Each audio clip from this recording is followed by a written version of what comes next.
What will humans look like in 10,000 years?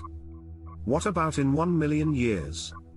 Will we look like this guy? Probably not. But we'll definitely look different than we do now. What parts of our body would evolve? How long would evolution take? Who would win the survival of fittest? This is the learning tribe. And here is what happens if our bodies kept evolving. It took roughly 6 million years for humans to become what we are today.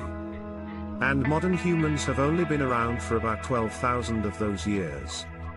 Even in that short period of time, humans have evolved slightly. We've become about 10 centimeters, 4 inches, taller. And now we can eat dairy foods after childhood. So if those things can happen in 12,000 years, where might we be hundreds of thousands of years into the future? First, we should probably figure out exactly what evolution is. Evolution is all about changes in the genetic makeup that happen to a species over time. Species with more advantageous traits will tend to have more offspring. So those genetic traits will tend to carry on to later generations.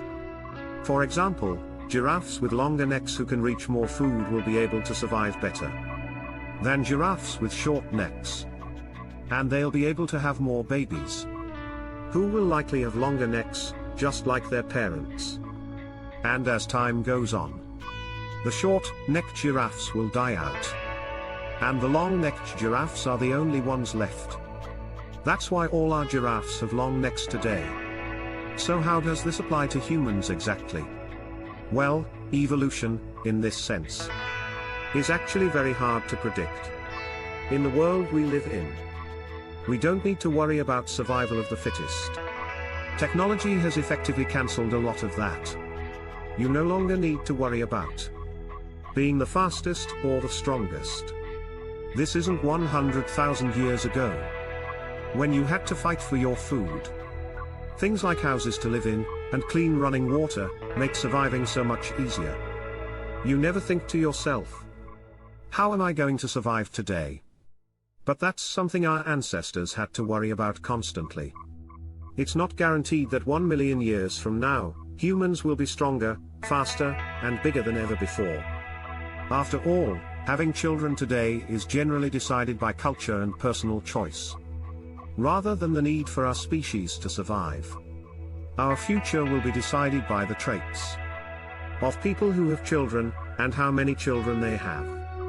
If people who are naturally overweight, and have health problems are the only ones having kids over the next million years, then that's how the human race will end up. But we might not need to worry about any of these natural occurrences. Instead, we could become completely fused with technology before any of this happens. Cybernetic arms, brain chips, and laser eyes could all become possibilities. Not only that, but we also might be able to alter a baby's genes before they're born, completely getting rid of evolution altogether. This would allow us to get rid of diseases and any other genetic traits that might harm us. But if we didn't have this luxury, and we had to evolve the old-fashioned way, there's a few things that might happen. We just need to look at how modern humans have evolved in the past 12,000 years. We know we've been getting taller, most likely due to nutrition, and that our brains have been getting smaller. But don't worry, we haven't been getting dumber. Our brains are actually becoming more efficient. In a million years we might be incredibly tall humans with tiny heads. Does that remind you of anything? At the end of the day, human evolution is incredibly difficult to predict. That's because evolution is primarily based on our environment. And who knows what might happen to the Earth in the next million years. We might need to evolve to survive fires, as the planet will become so incredibly hot. I so hope I'm not around for that. Or, in the next million years, we might live on other planets, like Mars.